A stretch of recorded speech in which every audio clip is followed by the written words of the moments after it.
നമസ്കാരം. പ്രതിഷേധം തുടരുക, ഉടനെ സഹായത്തിനെത്തും. ട്രംപ് ഇറാനിലെ പ്രക്ഷോഭകർക്ക് നൽകിയ വാഗ്ദാനമാണ്. ഇറാനിൽ ആഭ്യന്തര പ്രശ്നം അതിൻ്റെ പ്രക്ഷോഭത്തിൻ്റെ അങ്ങ് പീക്കിലെത്തി നിൽക്കുകയാണ് എന്നാണ് പുറത്തുവരുന്ന വിവരം. ആഭ്യന്തരമായി വിവരം ശേഖരിക്കുന്നതിന് മാധ്യമങ്ങൾക്ക് തന്നെ പരിമിതിയുണ്ട് എന്നാണ് മനസ്സിലാക്കുന്നത്. ഈ സാഹചര്യത്തിൽ ഇറാൻ നടത്തുന്ന ആഭ്യന്തരമായ പ്രശ്നം ചൂണ്ടിക്കാണിച്ച് അമേരിക്ക ഒരു സുവർണ അവസരമായി കണ്ട് ട്രംപ് അവിടെ ആയുധവിന്യാസം സമീപ സ്ഥലങ്ങളിൽ നടത്തുന്നു, ആയുധ കപ്പലുകൾ ഒരുക്കുന്നു എന്നൊക്കെയുള്ള വാർത്ത വരുന്നു.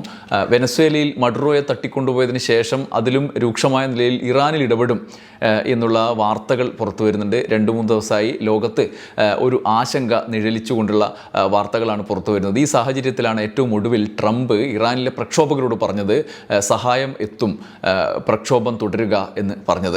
ഒടുവിൽ ട്രംപ് നൽകിയ സന്ദേശം ഒരുപക്ഷെ ആഭ്യന്തരമായി ഒരു രാഷ്ട്രത്തിൻ്റെ പരമാധികാരത്തിന് മേലുള്ള നേരിട്ടുള്ള ഇടപെടൽ എന്ന് നമുക്ക് വ്യാഖ്യാനിക്കാവുന്നതാണ്.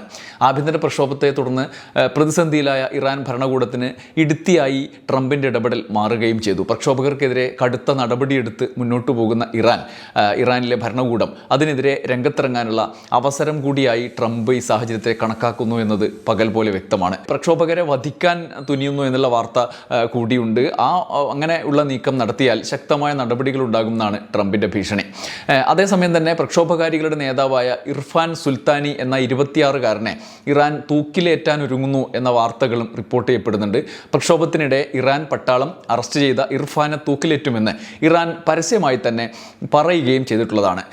ഈ സാഹചര്യത്തിലും ഇറാനിലെ പ്രക്ഷോഭവും വർത്തമാന സാഹചര്യവും ചർച്ച ചെയ്യാൻ വൈറ്റ് ഹൗസ് പ്രതിനിധി സ്റ്റീവ് വിറ്റ്കോഫ് ഇറാനിലെ പ്രവാസി ആയ മുൻ കിരീടാവകാശി കൂടിയായ പഹ്ലവിയെ കണ്ടതായും റിപ്പോർട്ടുണ്ട്. അതായത് നേരത്തെ തന്നെ ഇസ്രായേലിൻ്റെ ആക്രമണത്തിൻ്റെ പശ്ചാത്തലത്തിൽ പിന്നീട് ആണവായുധമുണ്ട് എന്ന് പറഞ്ഞ് നടത്തിയ ആക്രമണത്തിലടക്കം അമേരിക്ക ഇറാനിൽ വിദേശത്തു നിന്നുള്ള ഒരു പാവ സർക്കാരിനെ പ്രതിഷ്ഠിക്കാൻ ആഗ്രഹിക്കുന്നുണ്ടായിരുന്നു. അത്തരം സാധ്യതയും ഇത്തവണ അമേരിക്ക തേടുന്നുണ്ട് എന്നുള്ളതാണ്. ഈ സാഹചര്യത്തിൽ എന്താണ് ഇപ്പോഴുള്ളത്, ബാക്കി ഇറാനിൽ നിന്ന് വരുന്ന വാർത്തകളുടെ നിജസ്ഥിതി എന്താണ് എന്നടക്കമുള്ള സാഹചര്യമാണ് നമ്മൾ ഈ വീഡിയോയിൽ പരിശോധിക്കുന്നത്. ഒപ്പം ഇറാൻ ട്രംപിൻ്റെ നടപടിയോട് എന്താണ് സമീപനം സ്വീകരിക്കുന്നത് എന്നതും പ്രധാനമാണ്. ഇറാൻ്റെ സമീപനം അവരുടെ വിദേശകാര്യമന്ത്രി അബ്ബാസ് അരാക്ചി വ്യക്തമാക്കിയിട്ടുണ്ട്.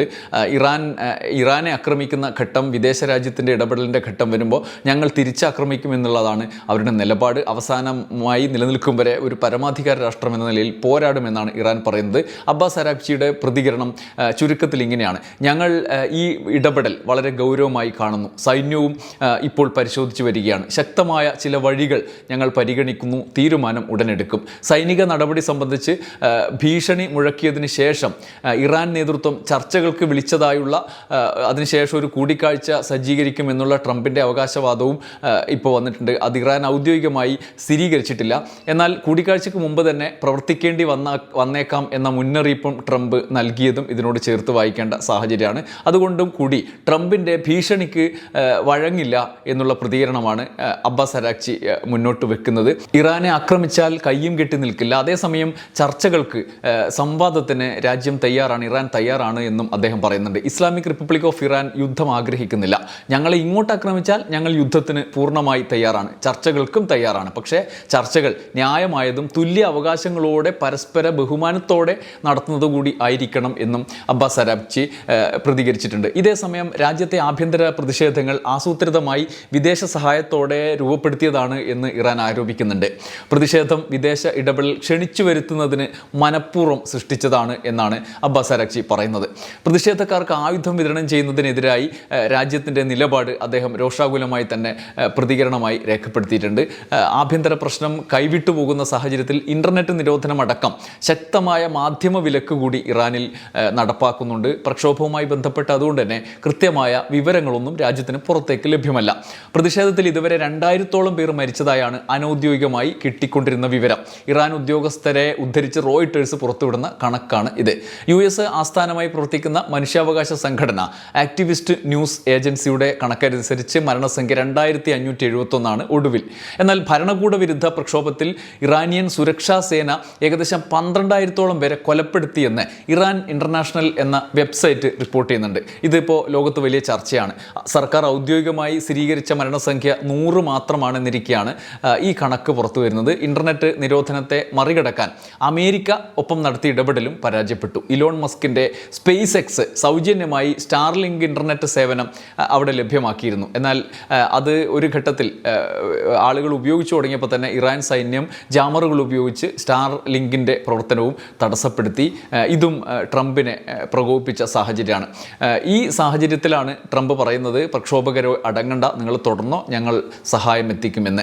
പ്രതിഷേധങ്ങൾക്ക് പിന്നിൽ അമേരിക്കയും ഇസ്രയേലുമാണ് എന്ന വാദവുമായി ഇറാൻ രംഗത്തെത്തിയിട്ടുണ്ട്. അതിന് അവർ തെളിവുകളും നിരത്തുന്നുണ്ട്. 100 പ്രതിഷേധക്കാരെ അണിനിരത്തി ചിത്രീകരിച്ച കുറ്റസമ്മത വീഡിയോ ആണ് അവർ തെളിവായി പുറത്തുവിട്ടത്. വിലങ്ങണിച്ച് കണ്ണുകൾ കെട്ടിയ 100ഓളം പേർ കുറ്റമേറ്റു പറയുന്നതായി ചിത്രീകരിച്ച വീഡിയോ ആണ് പുറത്തുവിട്ടതെന്ന് അന്താരാഷ്ട്ര മാധ്യമങ്ങൾ റിപ്പോർട്ട് ചെയ്യുന്നു. ചില വീഡിയോകളിൽ ആളുകൾ അവർ ഉപയോഗിച്ചത് എന്ന് പറഞ്ഞ് നാടൻ തോക്കുകളും ബോംബുകളും അടക്കം ആയുധങ്ങളും ഉയർത്തി കാണിക്കുന്നുണ്ട്. പ്രക്ഷോഭത്തിൽ ഉദ്യോഗസ്ഥരെ ആക്രമിക്കാൻ ഉപയോഗിച്ചത് എന്നാണ് പ്രതിഷേധക്കാരുടെ കുറ്റസമ്മതം. ഇറാനെതിരെ പ്രവർത്തിച്ചതിൽ കടുത്ത കുറ്റബോധമുണ്ട് എന്നും ചെയ്തത് തെറ്റായിപ്പോയി എന്നും അവർ വീഡിയോയിൽ പറയുന്നുണ്ട്. പ്രക്ഷോഭകാരികളെ കൊടിയ പീഡനത്തിനിരയാക്കിയ ശേഷമാണ് വീഡിയോ ചിത്രീകരിച്ചത് എന്നും മാനസിക ശാരീരിക ഉപദ്രവങ്ങളും വധഭീഷണികളും വരെ ഭരണകൂടം മുഴക്കുന്നുവെന്നും ഇറാൻ കാലങ്ങളായി ഇത് ചെയ്യുന്നതാണ് എന്നും മനുഷ്യാവകാശ സംഘടനകളും ഈ ഘട്ടത്തിൽ ആരോപിക്കുന്നുണ്ട്. ഇതേസമയം അമേരിക്കയുടെ സായുധ നീക്കം, സേനയുടെ നീക്കവും റിപ്പോർട്ട് ചെയ്യപ്പെടുന്നുണ്ട്. കരീബിയൻ കടലിലേക്ക് പിൻവലിച്ച യുദ്ധക്കപ്പലുകൾ തിരിച്ചെത്തിച്ചുകൊണ്ടിരിക്കുകയാണ് അമേരിക്ക എന്ന റിപ്പോർട്ടുകളാണ് ഒടുവിൽ വരുന്നത്. മധ്യപൂർവേഷ്യയിൽ ആശങ്ക വിധിച്ചുകൊണ്ടാണ് അമേരിക്കയുടെ ഈ സേനാ വിന്യാസം. കഴിഞ്ഞ വർഷം ഹൂതി വിമതരെ നേരിടാനും ഇറാനെതിരായ നടപടിക്കും മറ്റുമായി USS ഹാരി എസ് ട്രൂമാൻ എന്ന ആണവ വിമാനവാഹിനി കപ്പലും 9ഓളം ഡിസ്ട്രോയറുകളും ഈ മേഖലയിൽ വിന്യസിച്ചിരുന്നു. എന്നാൽ വെനസ്വേല ഓപ്പറേഷൻ്റെ സാഹചര്യത്തിൽ കപ്പലുകളെല്ലാം പെൻറ്റഗൺ പിൻവലിച്ചു, തിരിച്ചു കൊണ്ടുപോയി. പക്ഷേ ഇപ്പോൾ സാഹചര്യം മാറുന്നതിനനുസരിച്ച് അവർ തീരുമാനം തിരുത്തുകയാണ്. മധ്യപൂർവേഷ്യയിലെ US സാന്നിധ്യം വർദ്ധിപ്പിക്കുന്നതായാണ് വാർത്ത. യുദ്ധക്കപ്പലുകൾ തിരിച്ചെത്തിക്കുന്നു എന്ന കാര്യം US നേവി സ്ഥിരീകരിച്ചതായി അന്താരാഷ്ട്ര മാധ്യമങ്ങൾ റിപ്പോർട്ട് ചെയ്യുന്നുണ്ട്. USS റൂസ്വെൽറ്റ് എന്ന ഗൈഡഡ് മിസൈൽ ഡിസ്ട്രോയർ അറേബ്യൻ ഗൾഫിലെത്തിയെന്ന വിവരമാണ് ഒടുവിൽ വന്നത്. US സെൻട്രൽ കമാൻഡിൻ്റെ പരിധിയിൽ കപ്പൽ പട്രോളിങ്ങും ആരംഭിച്ചു. അമേരിക്കയുടെ കടുത്ത നീക്കം ഗൾഫ് മേഖലയിലാകെയും ആശങ്ക വിധിച്ചു. ഏത് നിമിഷവും എന്തും സംഭവിക്കാവുന്ന വിധത്തിലാണ് കാര്യങ്ങളെന്ന് US നേവിയെ ഉദ്ധരിച്ച് വാർത്താ ഏജൻസികൾ റിപ്പോർട്ട് ചെയ്യുന്നുണ്ട്. ഇതിനോടനുബന്ധിച്ച് വെല്ലുവിളിയും ചർച്ചയ്ക്കുള്ള സാധ്യതകൾ ഉരുത്തിരിയുന്ന സാഹചര്യവും ഒക്കെ അങ്ങോട്ടും ഇങ്ങോട്ടും മുന്നോട്ട് പോവുകയാണ്. ട്രംപിൻ്റെ വെല്ലുവിളി നിരന്തരം തുടരുകയാണ്. മഡുറോയുടെ കിഡ്നാപ്പിന് ശേഷം ട്രംപ് അടുത്ത ലക്ഷ്യങ്ങൾ പ്രഖ്യാപിച്ചത് ലോകത്താകെ ആശങ്കയുണ്ടാക്കിയിട്ടുണ്ട്. ആഭ്യന്തര പ്രശ്നങ്ങളുള്ള രാജ്യങ്ങളിൽ പരമാധികാരത്തെ മറികടന്ന് കയറി ആക്രമിക്കുക, ഇടപെടുക എന്നത് UN നിയമങ്ങൾക്ക് തന്നെ വിരുദ്ധമാണ്. ഈ സാഹചര്യത്തിൽ ഇറാനുമേലുള്ള കടന്നുകയറ്റം അമേരിക്ക നടപ്പാക്കുമോ അതോ വെല്ലുവിളിയിൽ ഒതുക്കുമോ? ഉണ്ടായാൽ തന്നെ വെനസ്വേലയെ പോലെ ആയിരിക്കില്ല കടന്നുകയറ്റം എന്ന വസ്തുതയും നിലവിലുണ്ട്. ആയുധ ശക്തിയുടെ കാര്യത്തിലും സൈന്യത്തിൻ്റെ കാര്യത്തിലും ഇറാൻ വെനസ്വേല പോലെ ദുർബലമല്ല. അതുകൊണ്ട് ഉടനൊന്നും തീരുന്ന ഒരു സംഘർഷമായിരിക്കില്ല അമേരിക്ക നേരിടാൻ പോകുന്നത്. തുടങ്ങിയാൽ അത് അവസാനിക്കാൻ പ്രയാസവുമായിരിക്കും. അക്കാര്യം ട്രംപിനും അമേരിക്കയ്ക്കും മുന്നനുഭവം കൂടി ഉള്ളതുകൊണ്ട് എല്ലാ ഭീഷണിയും വെല്ലുവിളികളും അതോടുകൂടി അവസാനിക്കുമെന്ന പ്രതീക്ഷ ലോകം പങ്കുവെക്കുന്നുണ്ട്. ആയുധത്തിൻ്റെ ബലം ആരാണ് കൂടുതലെന്ന് നോക്കാനുള്ള, ഒരു കൈയൊക്കെ നോക്കാനുള്ള കരുത്ത് ഇറാന് കൂടി ഉള്ളതുകൊണ്ട് അമേരിക്ക ട്രംപിൻ്റെ ഭീഷണിയിൽ കാര്യങ്ങൾ ഒതുക്കുമെന്നും ചർച്ചകൾ ആരംഭിക്കാനുള്ള ലക്ഷണങ്ങൾ ഉണ്ട് എന്നുമുള്ള വാർത്തകളെ നമുക്ക് ശുഭകരമായി സമീപിക്കാം. യുദ്ധം ഇല്ലാത്ത ലോകം തന്നെ നിലനിൽക്കട്ടെ എന്ന് ആഗ്രഹിക്കാം. നന്ദി, നമസ്കാരം.